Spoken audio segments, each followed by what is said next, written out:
আমাৰ অসমত নিজৰ জেগাতে যদি জুবিন গাৰ্গৰ প্ৰতিচ্ছবিসমূহ মুচি পেলোৱা হয় তাতকৈ দুখৰ কথা একো হ'ব নোৱাৰে। চ' বহুত দুখ পাইছোঁ এইটো দেখি। তেওঁৰ ফটোখিনিয়ে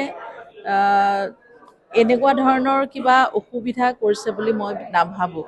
আৰু এইখিনি গোটেই ফেনখিনি অনুৰাগীখিনিয়ে নিজৰ আৱেগেৰে অংকন কৰা চিত্ৰ, সেইটো কোনেও কাকো স্পন্সৰ কৰি জোৰ কৰি অঁকা বস্তু নহয়, এইটো স্বতঃস্ফূৰ্তভাৱে চবেই কৰিছে। গতিকে তাত যথেষ্ট আৱেগ আৰু সন্মান মৰম জড়িত হৈ আছে।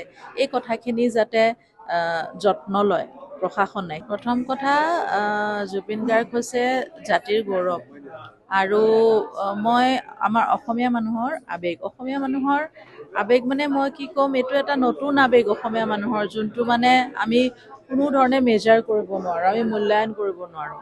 সেই আৱেগতে অসমীয়া মানুহে বিভিন্ন মুৰাল আঁকিছে বিভিন্ন জেগাত, ক'ৰবাত ৱালত, ক'ৰবাত ব্ৰিজৰ তলত, ক'ৰবাত স্কুলত দেৱালত, তেনেকৈ তেওঁলোকে এইটো মৰমত কৰিছে। মই ভাবোঁ এইটো এটা মৰমৰ প্ৰকাশ, মানুহৰ আৱেগৰ প্ৰকাশ। আৰু যাক তাক নাই কৰা, তেওঁলোকে আমাৰ জাতিৰ গৌৰৱ। জুবিন গাৰ্গ যি বিশ্ব মানচিত্ৰত গোটেই অসমখন জিলিকাই থৈছে। এতিয়া গোটেই বিশ্বই জুবিন গাৰ্গৰ ওপৰত চৰ্চা কৰিছে, তেওঁৰ ওপৰত ৰিচাৰ্চ কৰিবলৈ আৰম্ভ কৰিছে। তেনেস্থলত আমাৰ অসমত নিজৰ জেগাতে যদি জুবিন গাৰ্গৰ প্ৰতিচ্ছবিসমূহ মুচি পেলোৱা হয় তাতকৈ দুখৰ কথা একো হ'ব নোৱাৰে। চ' বহুত দুখ পাইছোঁ এইটো দেখি। মই ভাবোঁ তেওঁৰ ফটোখিনিয়ে এনেকুৱা ধৰণৰ কিবা অসুবিধা কৰিছে বুলি মই নাভাবোঁ।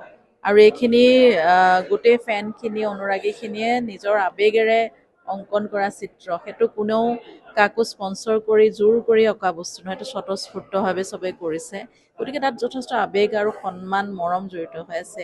এই কথাখিনি যাতে যত্ন লয় প্ৰশাসনে। চৰকাৰৰ ক্ষেত্ৰত মই একো কমেণ্ট কৰিবলৈ মই নিবিচাৰোঁ, কাৰণ এইখন মহাৰিছে প্ৰশাসনৰ দায়িত্বতে আছে এইবিলাক বস্তু। কাৰণ চৰকাৰ অকল এটা জেগাৰ নহয়, তেওঁলোকে গোটেই অসমখনৰ বিভিন্ন ডিপাৰ্টমেণ্ট ভগাই দিছে।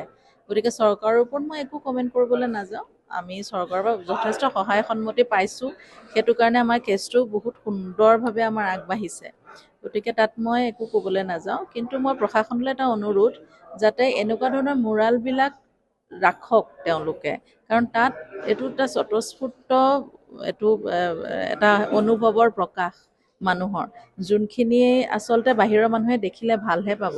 তেওঁলোকেও জানিব যে ইয়াত এনেকুৱা এজন জুবিন গাৰ্গ মানুহ আছিল, যি এতিয়াও মানুহৰ মনত এতিয়াও আছে, মানে হৃদয়ত। আৰু তেওঁ কি কি কাম কৰিছে জানিব, তেতিয়াহে মানুহে জানিব।